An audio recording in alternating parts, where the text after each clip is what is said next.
Assalamualaikum warahmatullahi wabarakatuh. Fa innal hamdalillahi nahmaduhu wa nasta'inuhu wa nastaghfiruh wa na'udzu billahi min syururi anfusina wa min sayyiati a'malina may yahdihillahu fala mudhillalah wa may yudlilhu fala hadiyalah. Asyhadu an la ilaha illallah wahdahu la syarikalah wa ashhadu anna Muhammadan abduhu wa rasuluhu la nabiyya ba'dah. Rabbi syrah li sadri wa yassir li amri wahlul 'uqdatam min lisani yafqahu qawli. Allahumma salli ala sayyidina Muhammadin afdalas salawat wa anmal barakat wa azkat tahiyat fi jamil awqat ala asyrafil makhluqat sayyidina wa maulana Muhammadin akmali ahlil ardi was samawat wa sallim alaihi rabbana azkat tahiyat fi jami'il khatarati wal lahadat amma ba'd. Alhamdulillah, pada hari ini tanggal 22 Oktober tahun 2024, hari ini tepat hari perayaan Hari Santri Nasional yang pada 10 tahun yang lalu, tepatnya adalah tanggal 22 bulan Oktober tahun 2015 diresmikan oleh Bapak Presiden saat itu, Bapak Presiden Joko Widodo, di Istiqlal dan juga di tempat-tempat yang lainnya. Lebih dari itu, semangat santri adalah memperjuangkan kemerdekaan Indonesia. Tepat pada tanggal 22 Oktober 1945, Kiai Haji Hashim Asy'ari menelurkan sebuah maklumat perintah kewajiban santri untuk mengusir penjajah di muka bumi pertiwi Indonesia ini, terkenal dengan resolusi jihad di Surabaya. Oleh karenanya, seorang santri adalah orang yang mendalami dan mengkaji tentang ajaran agamanya. Bukan hanya seorang muslim, tetapi bahkan kalau dirunut sejarahnya, orang Hindu pun, orang Buddha pun itu juga ketika mempelajari ajaran agamanya itu bisa dikatakan sebagai santri. Banyak literatur yang menjelaskan tentang itu, ada yang menyebut sastri, ada yang menyebut santri. Oleh karenanya, kita sebagai pemeluk agama muslim, agama Islam, insya Allah akan sedikit mengkaji dan dalam rangka pengkayaan kita tentang pemahaman kita tentang agama kita. Oleh karenanya, dari pelajaran sebelumnya telah dipelajari tentang bagaimana syarat-syarat sholat dan bagaimana yang membatalkannya dan yang lain-lainnya. Hari ini insya Allah akan mempelajari 3 pasal. Yang pertama tentang salah satu syarat bagaimana kita menjalankan sholat ketika sebelum sholat harus apa-apa yang perlu untuk dilaksanakan agar sholat kita sah secara fikih dan juga secara sah juga diterima oleh Allah Subhanahu wa Ta'ala. Tidak semua sholat kita secara fikih dinyatakan sah, tetapi juga dalam batas-batas tertentu rupanya masih ada syarat yang lain yang diterima sholat seseorang kepada Allah, itu ada syarat-syarat juga. Di sini menjelaskan tentang syarat yang pertama, yaitu syarat formil. Kalau di dalam sebuah pengadilan itu sebelum masuk material perkaranya, materi ibadah sholatnya, maka perkara-perkara sebelum masuk materi sholat itu harus dipelajari secara detail dan lebih baik lagi. Oleh karenanya saya mempelajari di sini. Bismillahirrahmanirrahim. Faslun. Wa min syurutis sholati istiqbalul qiblati wa dukhulul waqti wal islamu wat tamyizu wal ilmu bi fardiyatiha wa alla ya'taqida fardhan min furudiha sunnatan. Ini menjelaskan bahwa salah satu syarat itu apa sih? Syarat itu kewajiban-kewajiban yang harus dilaksanakan sebelum menjalani kewajiban itu sendiri. Itu namanya syarat. Syarat sahnya sholat adalah berwudu. Itu misalkan seperti itu. Ini setelah melakukan wudu, kemarin menjelaskan tentang badan kita harus suci, tempat kita juga harus suci, perkara-perkara yang kita bawa, yang kita kenakan juga harus suci. Sekarang menjelaskan sebelum masuk sholat, kewajiban yang pertama, syarat yang harus diikuti seorang muslim dalam menjalankan sholat agar sholatnya sah, yang pertama adalah istiqbalul kiblati. Istiqbalul kiblati itu apa? Menghadap kiblat. Bagi orang yang tahu langsung umroh misalkan atau haji, melihat secara langsung Ka'bah, tentunya dia harus menghadap persis di depan dia harus ada Ka'bah, namanya yakinan. Kalau kita seorang muslim yang di luar Mekah, yang tidak tahu tempat koordinat langsung Ka'bahnya di tempat situ, namanya donan. Harus diketahui bahwa kami menghadap kiblat secara donan, secara praduga. Praduga kami menghadap kiblat karena tidak tahu secara langsung kasat mata. Kalau kita tahu secara langsung kasat mata, kita tidak menghadap kiblat, maka tidak sah. Bagi orang yang hidup yang jauh dari Ka'bah, maka itu menghadap kiblat dalam kaitan donan. Keyakinan kita dan dugaan kita secara persis bahwa kita hadapan yang kita kiblat ini adalah hadapan yang ke sana. Kalau kita meyakini itu bukan kiblat, itu berarti tidak sah juga. Kita harus meyakini bahwa yang kita hadapkan di dalam melakukan sholat itu kita betul-betul menghadap Ka'bah. Itu yang pertama. Kemudian wadukhulul wakti. Yang kedua, harus mengerti bahwa waktu kita menjalankan sholat duhur, sholat asar, sholat maghrib, sholat isya, sholat subuh itu sudah masuk dalam kategori waktunya. Kalau kita menjalankan sholat duhur, kita tidak yakin ini sudah waktunya duhur, meskipun itu sudah waktunya duhur, maka itu tidak sah. Maka kita harus yakin bahwa yang kita lakukan sholat itu adalah sudah masuk barang waktu yang kita laksanakan, baik sholat duhur, sholat asar, dan sholat maktubah yang lainnya. Harus meyakini kita masuk waktunya. Kalau kita tidak meyakini, tidak mengetahuinya, kita tanya sama orang lain. Kalau kita tanya sama orang lain masih ragu-ragu, maka harus diyakinkan dulu bahwa waktunya itu sudah masuk dalam kategori waktu duhur ataupun waktu-waktu sholat yang lain. Dan juga yang ketiga, ini harus Islam, wal Islamu. Jadi syarat ini menunjukkan akumulatif. Tidak bisa berdiri sendiri menghadap kiblat.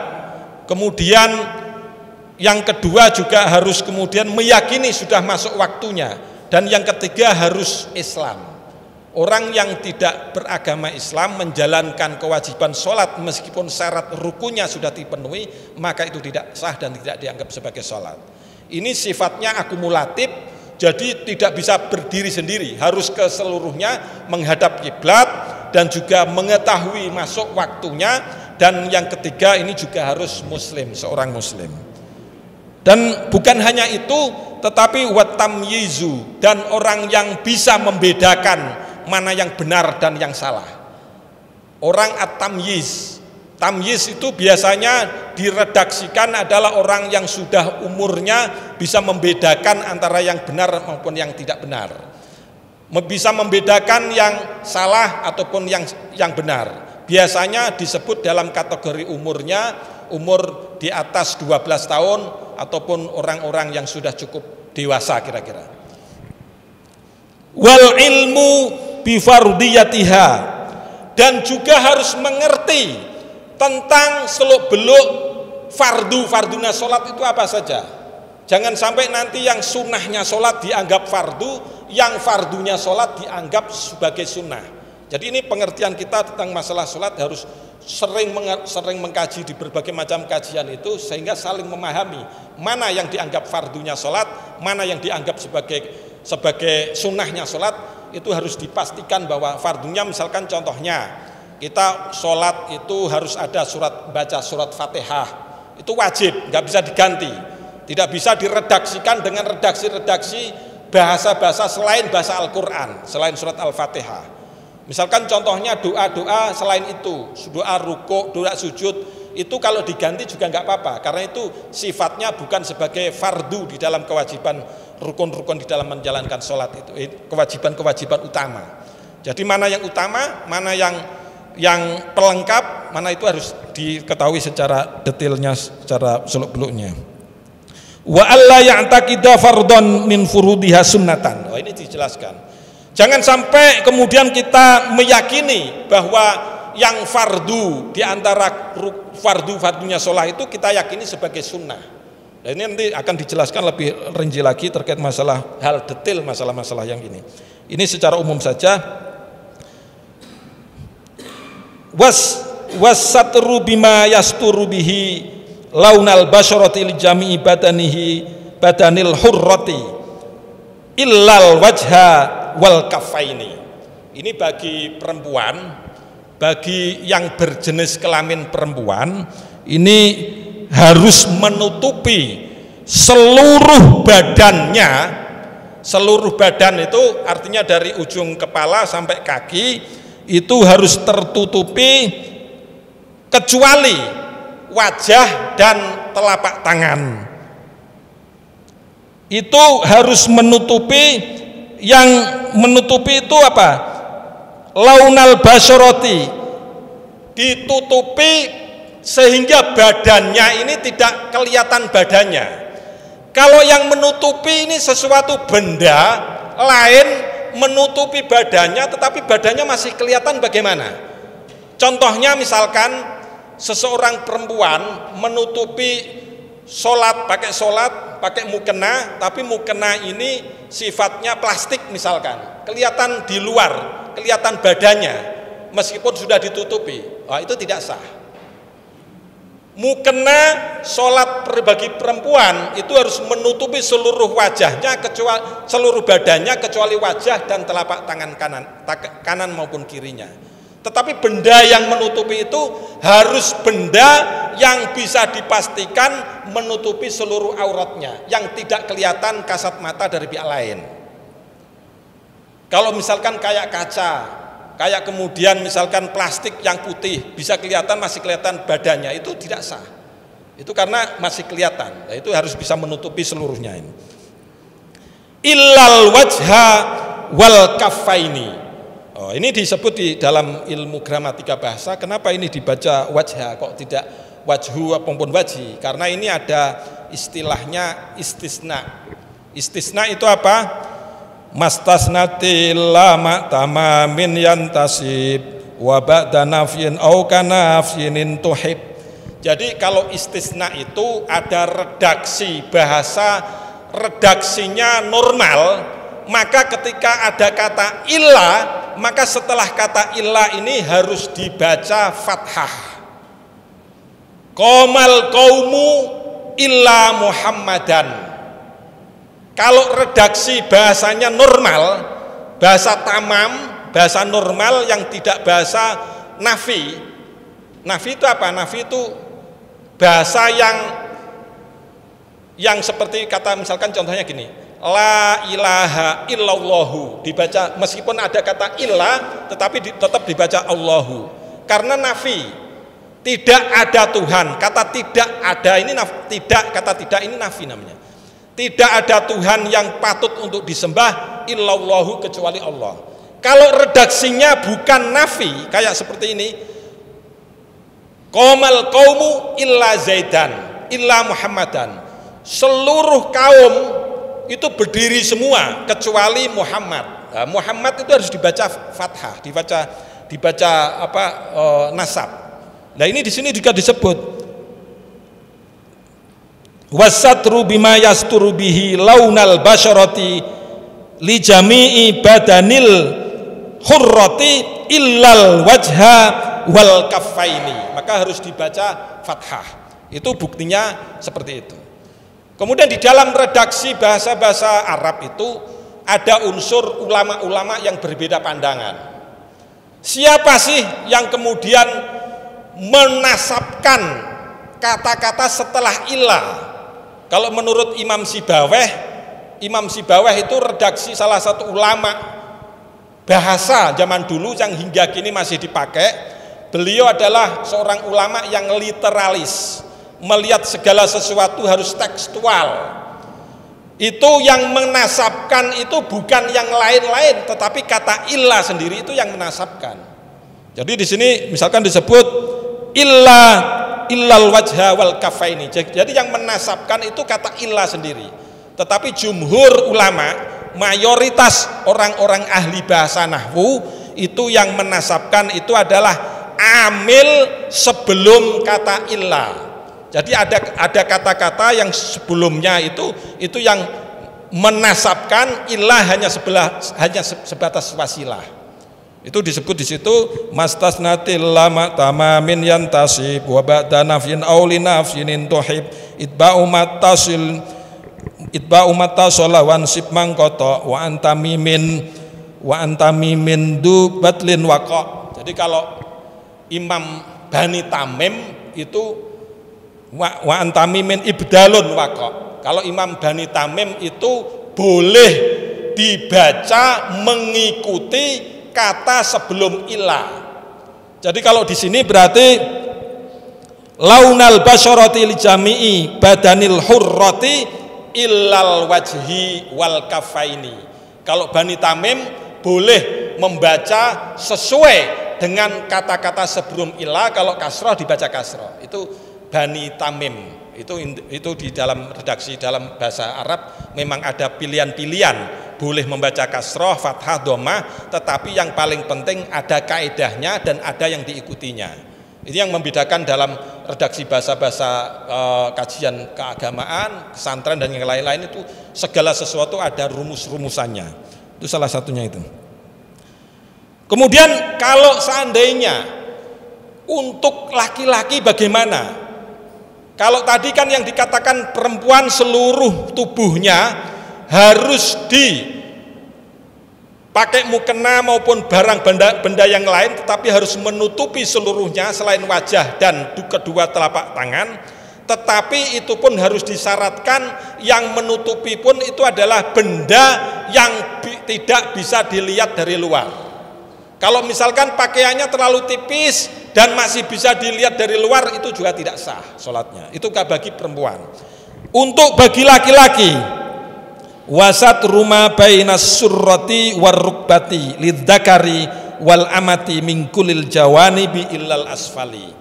Bagi laki-laki itu yang disyaratkan, yang ditutupi itu dari mulai pusar sampai siku kaki. Tapi apakah kita sebagai laki-laki kita menghadap Allah, masa kita pakai sarung tidak pakai baju, tidak pakai ini masih tidak pakai baju yang rapi. Ini kan tidak memiliki adab namanya. Menghadap Allah kok tiba-tiba hanya yang ditutupi hanya yang kewajiban-kewajiban saya saja, dari pusar sampai siku kaki. Ya itu siku kaki maksudnya ini namanya Ustaz? Lutut ya, lutut, bahasa Indonesianya lutut. Jadi itu yang, tapi idealnya kalau kita meskipun laki-laki, kalaupun sholat itu juga bukan hanya dari pusar sampai lutut yang ditutupi, tetapi keseluruhannya. Yang dilihat bagaimana? Dari semua sisi kecuali dari bawah. Maka orang pakai sarung itu sah-sah saja. Karena yang dilihat, yang dinilai itu dari samping, kanan, kiri, depan, belakang, bukan dari bawah. Jadi selama kanan, kiri, depan, belakang tidak kelihatan, dari mulai pusar sampai lutut ya, sampai lutut itu nggak kelihatan, tidak apa-apa. Maka kalau itu yang dilihat dari kanan, kiri, samping, belakang, bukan dari illal asfal, tidak dari bawah. Maka itu yang salah satu syarat kita untuk menunaikan sholat agar sah. Selain syarat yang kemarin, juga harus suci dari hadas besar, suci dari hadas kecil, suci daripada najis yang ada melekat pada badan kita, suci dari najis yang melekat apa yang di dalam tempat sujud kita, termasuk bawaan-bawaan kita. Itu salah satu unsurnya di dalam menunaikan sholat secara pas, biar itu seluruhnya sholat kita menjadi sah. Kemudian kita meneruskan faslun yang membatalkan. Sehingga kalau kita tahu tentang mana-mana yang menjadi syarat sahnya sholat, kita tentu harus mengerti tentang apa-apa yang membatalkan sholat. Yang membatalkan sholat itu apa saja? Tempo hari kemarin juga ada beberapa keterangan tentang yang membatalkan wudhu, membatalkan yang lain-lain, termasuk ini khusus tentang membatalkan sholat. Faslun wa tabtulus sholah bil kalam. Jadi kalau orang sholat kemudian ngomong walau biharfaini au biharfin mufhimin, ngomong dengan dua kata ataupun satu kata yang itu bisa dipahami, maka sholatnya batal. Apa itu bro? Kata-kata yang bisa dipahami. Misalkan kita sholat kemudian kita menjadi makmum, kemudian di samping kiri kanan kita ada anak-anak kecil, kemudian kita bilang hush, itu satu kata itu. Tetapi itu bisa membatalkan karena meskipun satu kata, dia bisa memahamkan oleh orang lain. Atau dua kata yang tidak memahamkan. Dua kata, dua redaksi kata tapi tidak memahamkan, itu juga tidak bisa membatalkan sholat. Bil kalam, selama itu menggunakan kalam, menggunakan kata, bukan dengan isyarah. Maka kalau sholat biasanya itu ada isyarah. Kalau misalkan kita menjadi imam, kemudian kita sholat sunnah misalkan, kemudian ada makmum mau kita pakai isyarah, pakai tangan kita. Kemudian ada orang mau lewat ke depan kita pakai isyarat. Itu namanya isyarat. Kalau isyarat tidak apa-apa. Yang membatalkan adalah menggunakan kata-kata, meskipun satu kata, tetapi kata itu bisa dipahami oleh pihak lain, itu bisa membatalkan sholat. Illa innasya waqalla, kecuali dia mengatakannya itu tidak dalam keadaan sadar, ataupun dia dalam keadaan alpa ataupun lupa. Kemudian yang berikutnya, wabil af'ali al-kasiratil mutawaliyati, menggerak-gerakkan badan kita ataupun anggota badan kita secara bertubi-tubi. Ini agak sedikit hati-hati. Biasanya kalau orang sholat pada saat setelah ruku kemudian i'tidal, itu biasanya tangannya itu menggerak-gerakkan lebih dari 3 kali. Nah, ini bisa membatalkan karena ini termasuk gerakan yang banyak. Di sini bil af'ali al kasiratil mutawaliyati, gerakan tangan yang berturut-turut dan banyak. Banyak itu apa? Banyak itu 3 ke atas. Jadi kalau misalkan katakan kita sholat, kemudian tidak dianggap sebagai menggerakkan tangan yang banyak dan kemudian tidak bertubi-tubi. Misalkan contoh kita gatal di sini, kita hanya kecil begini, hanya 1, 2 saja. Kalau kebanyakan nanti dianggap sebagai perbuatan yang banyak. Itu pun jangan sampai satu tangan kita kalau menggaruk-garuk begini, itu namanya banyak sekali lah. Kita misalkan gatal di sini cukup begini, kemudian ini aja 1, 2 gitu aja terus selesai gitu. Setelah selesai kita gini lagi enggak ada masalah juga. Tapi artinya bukan pada ini langsung banyak sekali lah. Itu dikhawatirkan dianggap sebagai perbuatan yang dianggap banyak hitungannya. Banyak itu dalam bahasa Arab 3 ke atas. Nah, makanya kalau 2 ini tidak terlalu banyak, tidak banyak berarti. Itu salah satunya. Kasalasi harokatin. Oh, ini contohnya yang tadi saya sampaikan. Kalau sudah 3 kali kita i'tidal, ini 3 kali berlebih, ini bisa batal sholatnya. Ini agak sedikit hati-hati terkait masalah-masalah ini. Wal harokatul mufritoti, gerakan yang berlebihan. Ini juga meskipun satu gerakan tetapi berlebihan, ini juga akan menjadi batal sholatnya.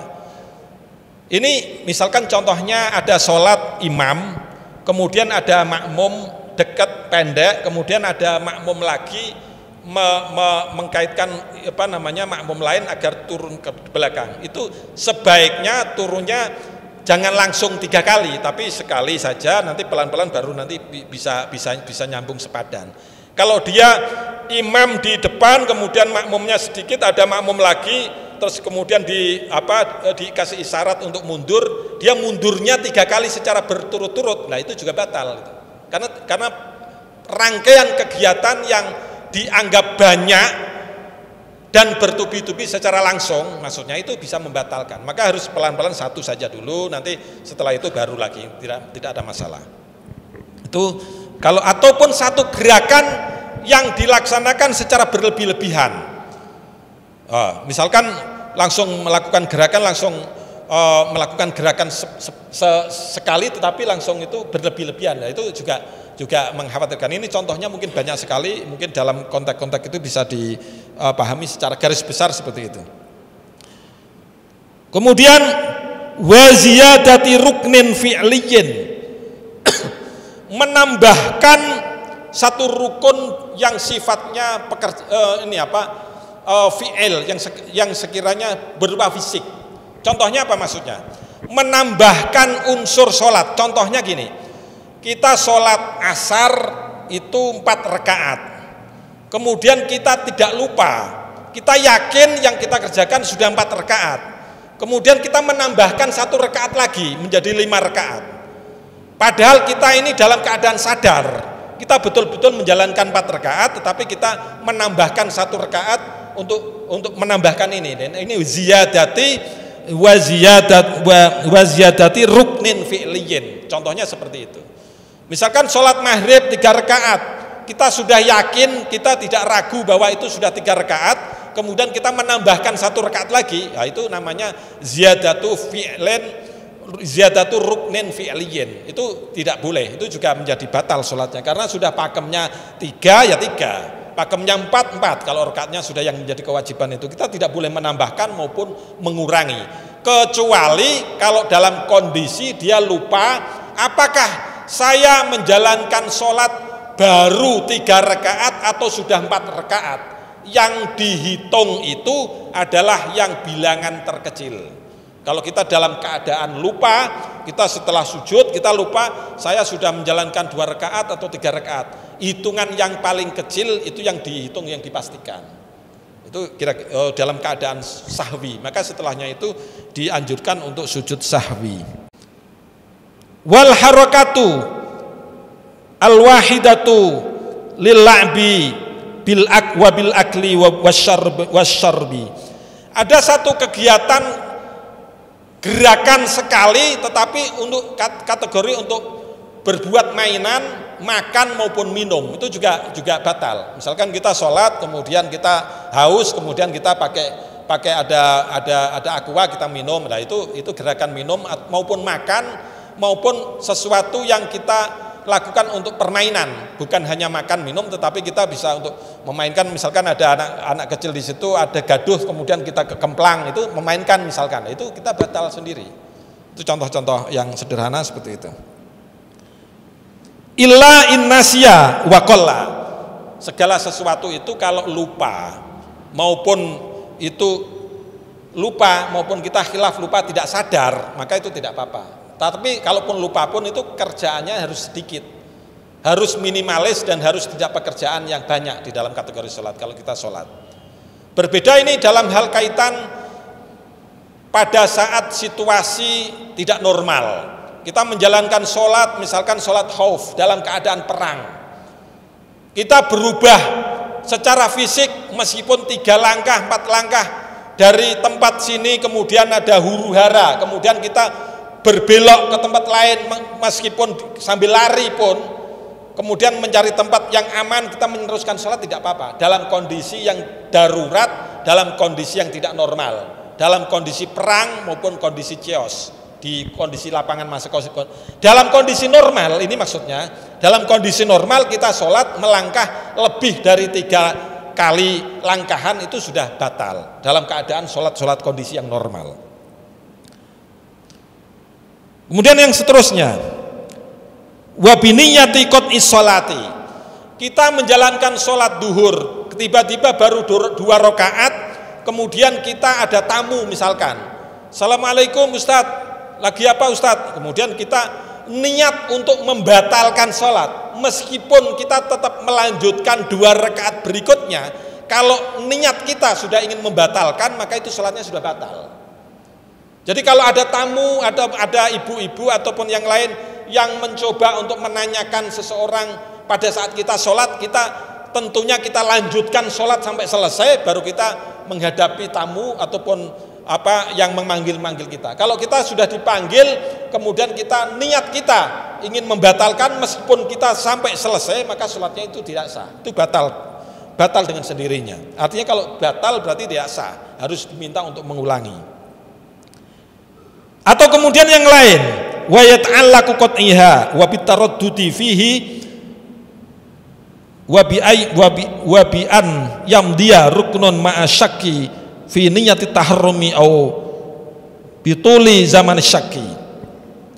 Atau kemudian pada saat sholat kita sudah 2 rakaat, kemudian ada tamu, kemudian kita berpikir, wah ntar setelah saya sholat, itu namanya ditaklik. Ditaklik itu ditangguhkan. Nanti kalau saya sudah selesai sholat, baru saya hadapi tamu itu. Kita dalam batin kita seperti itu tuh sudah batal sholatnya. Jadi harus konsentrasi. Ada apapun tamu segala macam, kita kalau niat wabi ta'alluqi qat'iha, menta'alluqkan itu apa? Mengkaitkan kalau kita nanti sudah selesai sholat baru saya temuin tamu itu. Nah itu berpikir seperti itu pun itu juga sudah menjadi batal sholatnya. Jadi sebaiknya kalau itu dibatalin, sekalian dibatalin, nanti diulang sholatnya, atau sekaligus kita melanjutkan sholatnya setelah selesai baru kita temuin seorang tamu. Atau kemudian yang lainnya, misalkan seorang makmum baru datang, ada imam, kemudian langsung imamnya sudah ruku', kita datang, kemudian kita langsung ikut ruku'. Kemudian i'tidal, kita belum yakin, tadi saya sudah takbiratul ihram atau belum. Ya, karena terlalu tergesa-gesa, karena dia tidak tahu takbiratul ihram ini kan salah satu kewajiban dalam sebuah sholat. Kemudian dia terlalu cepat, ingin menjadi makmum, ingin tidak ketinggalan, misalkan seperti itu. Tetapi dia lupa, tadi setelah i'tidal dia baru ingat, ini saya tadi sudah takbiratul ihram atau belum. Kalau seperti itu ragu-ragu namanya. Ragu-ragu itu berarti juga tidak sah sholatnya. Jadi sholat itu semuanya harus yakin, baik menghadap kiblatnya, baik takbiratul ihramnya, baik doa-doanya, dan selamanya itu harus meyakini bahwa yang dilaksanakan itu betul-betul firm, betul-betul yakin untuk dijalankan itu. Itu kira-kira seperti itu. Ini untuk sekilas memudahkan. Ini kan tadi belum ada urutannya kira-kira apa. Kan dalam salah satu kitab namanya yang ditulis oleh Abu Syuja.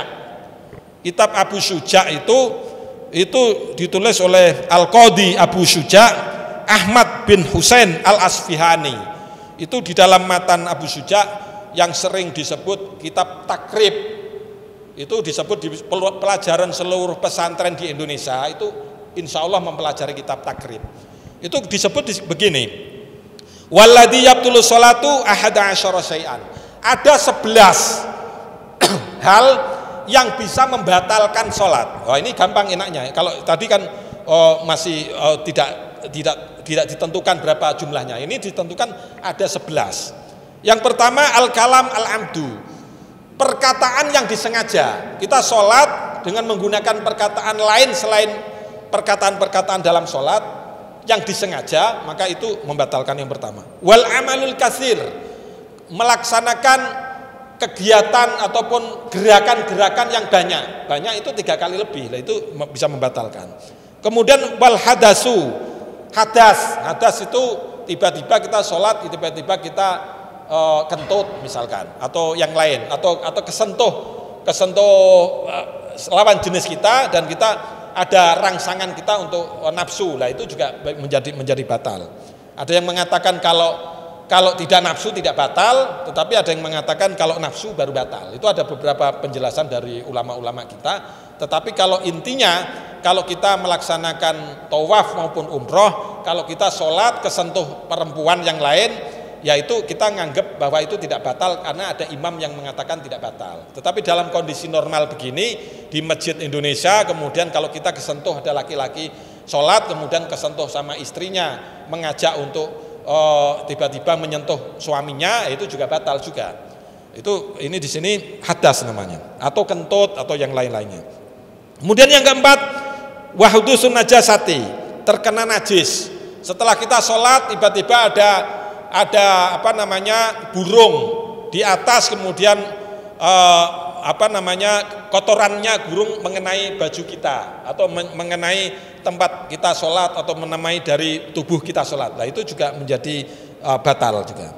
Wangkishaful aurati, tiba-tiba kita pakai sarung misalkan sholat, ada angin kencang, kemudian anginnya itu sampai sarung kita sampai ke atas. Nah, itu juga ingkishaf namanya.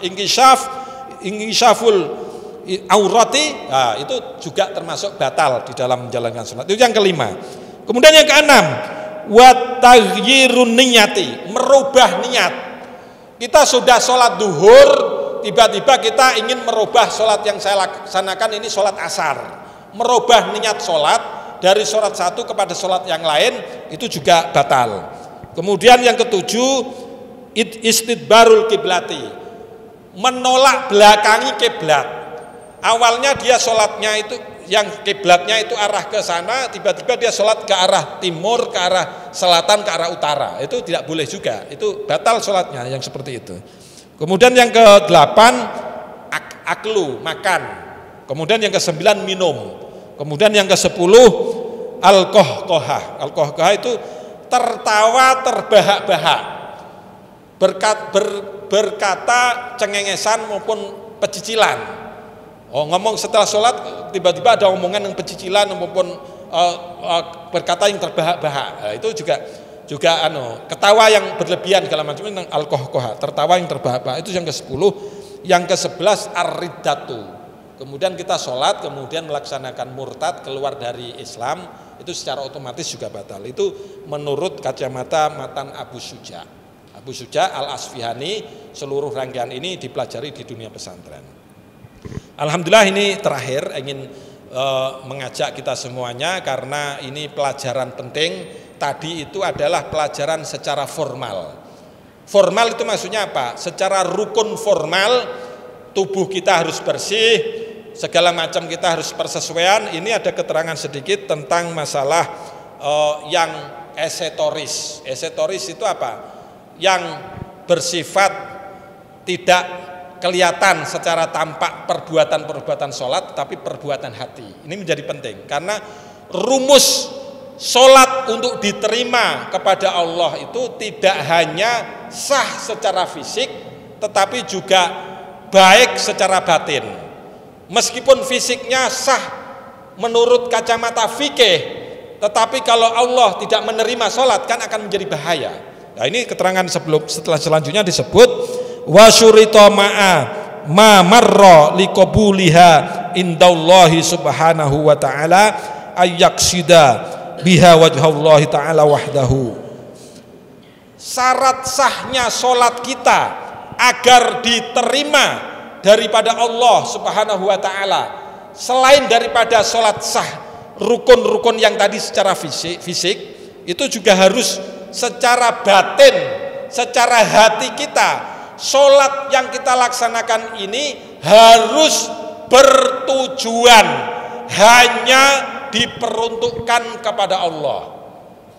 Kalau sholatnya kita hanya karena ingin dipuji oleh manusia, bahkan sholat kita ingin mengharap mendapatkan surga ataupun karena takut pada neraka, itu pun juga tidak diterima oleh Allah, meskipun itu sah secara fikih. Jadi Allah hanya menerima sholat-sholat dari orang Islam itu yang pertama syaratnya adalah liwajhillah, hanya diperuntukkan kepada Allah semata, bukan yang lainnya. Contoh misalkan karena di atasan kita ada dosen-dosen kita, biar kita dianggap sebagai orang yang ibadahnya baik gitu kan, dinilai oleh guru-guru kita, dinilai oleh calon mertua kita misalkan. Oh ini sholatnya bagus, ini lama ini sholatnya, yang biasanya cuma 3 menit ini bisa 7 menit ini. Ini orang calon mertua pasti senang gitu kan. Tujuannya seperti itu, meskipun itu sah tetapi tidak qabul, tidak diterima oleh Allah Subhanahu wa taala. Itu salah satunya adalah dalam rangka untuk liwajhillah. Itu yang pertama. Kemudian yang kedua adalah wa ayyakuna ma'kuluhu wa malbusuhu wa musallahu halalan. Jadi yang kedua, syarat sahnya sholat agar diterima oleh Allah itu apa? Itu adalah makanan yang kita makan sebelum sholat, pakaian yang kita pakai selama kita sholat ini, dan tempat yang kita tempati untuk kita sholat ini harus benar-benar dipastikan barang-barang yang halal. Ini luar biasa ini. Ini ada sebuah hadis, yang hadis itu bunyinya man shalla fi saubin bi asyrati darahima wa fiha dirhamun min haramin lam tuqbal lahu salatun. Jadi ada yang diriwayatkan dari Ahmad. Ada hadis Rasulullah bersabda, itu seseorang kalaupun sholat itu seseorang sholat pakai pakaian itu dibeli dari 10 dirham. 9 dirham ini barang halal, tetapi 1 dirham kecampur barang dari barang halal, dari haram, kecampur 10 dirham harga benda, misalkan ini 500.000, 450 dari harta yang halal, 50.000 dari benda yang hasil curian atau dari yang lain yang tidak halal, sehingga menimbulkan baju yang 500.000 yang saya pakai ini, maka sholatnya itu tidak diterima oleh Allah. Itu hadis Nabi.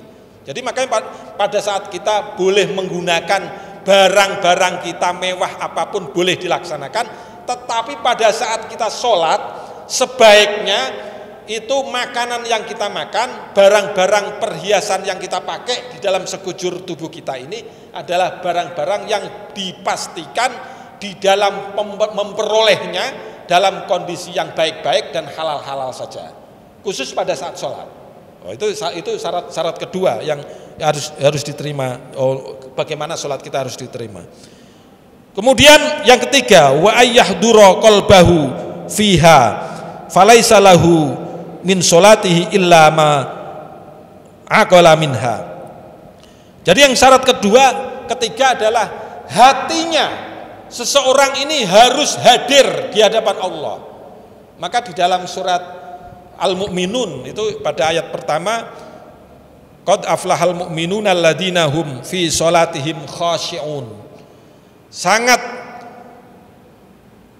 benar-benar memperoleh kemenangan bagi orang mukmin yang sholatnya itu benar-benar khusyuk. Orang khusyuk itu, syarat menjadi khusyuk itu makanannya harus halal benar dipastikan. Yang dipakai itu seluruhnya adalah dari proses-proses yang halal, dan kemudian hatinya bisa hadir di hadapan Allah. Itu namanya syarat khusyuk. Orang yang khusyuk sholatnya diterima. Syarat khusyuk yang ada ketiga ini, hal ini. Jadi makanan kita juga harus makanan yang baik, yang halal, bukan sekedar sehat, tetapi cara memperolehnya ini juga makanan-makanan yang baik dan halal. Kemudian yang kita pakai juga seperti itu, dan kemudian hati, sehingga hati kita bisa mencerminkan bertemu kepada Allah. Karena sesungguhnya roh daripada sholat, roh itu apa? Roh itu roh itu substansi lah. Substansi sholat itu diterima ataupun tidak, itu karena kekhusyuan itu, karena kehadiran hati kita kepada Allah itu. Lah kalau kita sholatnya hanya fisikal saja, tidak menyentuh sampai hati, maka sholatnya itu secara fikih sah, tetapi tidak mencerminkan substansi daripada sholat itu sendiri secara umum, secara utuh. Itu karena sholat yang mendapatkan pahala, yang bisa dipastikan mendapatkan pahala itu karena sholatnya hatinya memang nyambung kepada Allah. Kalau yang itu berarti tidak. Ya, ini sebenarnya ini bukan hanya kepada kita semuanya, ini pelajaran buat saya sendiri. Saya sendiri juga baru membaca ini, baru tahu juga Pak Ustadz. Baru tahu juga, rupanya berat juga kita sholat menjadi sholat yang dapat diterima. Kalau yang secara sah banyak sekali, tetapi yang banyak diterima ini juga harus kita pelan-pelan untuk mengacu acuan lebih tinggi kita, derajat kita, agar sholat kita akan bisa diterima kepada Allah Subhanahu wa taala. Yang terakhir, syarat yang diterima yang terakhir ini. Tadi kan baru tiga tadi ya. Yang pertama tadi saya ulangi lagi. Yang pertama itu harus dipastikan diperuntukkan hanya kepada Allah sholat kita. Dan yang kedua adalah makanan, tempat kita dan semua pakaian yang kita pakai ini dihasilkan dari proses yang halal. Dan kemudian yang ketiga, hati kita hadir hanya kepada Allah. Dan yang keempat ini wa alla yu'jiba biha, tidak ta'ajub, tidak ujub, tidak merasa hebat sholat kita, tidak merasa ujub itu apa? Ujub itu merasa bahwa saya hebat ini, sholat saya berarti semuanya yang saya lakukan ini hebat, merasa hebat di dalam mengerjakan sholat, semua rangkaian yang pernah saya lakukan ini, jadi ujub dirinya, membesarkan dirinya sendiri, merasa dirinya sendiri hebat, merasa dirinya sendiri sempurna, itu namanya ujub.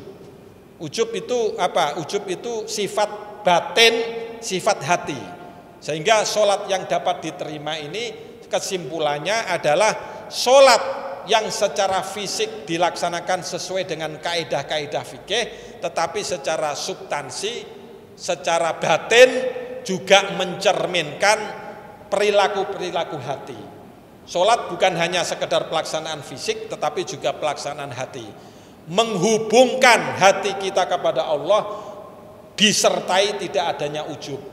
Ujub itu perbuatan batin, ini penyakit hati, merasa lebih baik daripada orang lain, merasa seluruh ibadah dia lebih hebat daripada pihak yang lain, merasa saya lebih hebat daripada pihak lain, itu namanya ujub.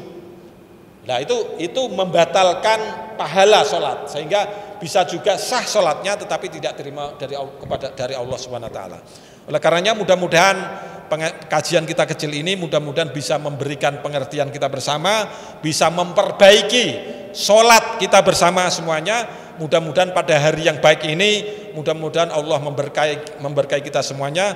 Terakhir kami sampaikan, mohon berkenan sholat satu suratul Fatihah yang ditujukan kepada seluruh pengelola Masjid Darul Ilmi PTIK, keluarga kita dan handai tolan kita dan teman-teman kita semua dan diri kita semuanya dan seluruh guru-guru kita yang mengajarkan kita. Semoga dengan kesempatan ini sholat kita bisa menjadi lebih baik dan lebih sempurna, bukan hanya sah secara fikih tetapi diterima oleh Allah Subhanahu wa taala. Ala niyatina bisirril Fatihah.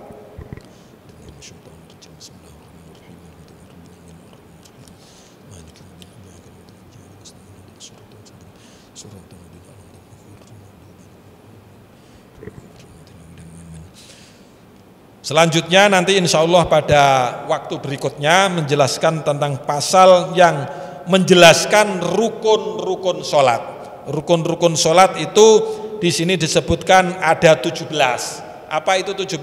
Insya Allah nanti pada pertemuan berikutnya akan kita dalami satu persatu. Wallahul muwaffiq ila aqwamit thoriq. Assalamualaikum warahmatullahi wabarakatuh.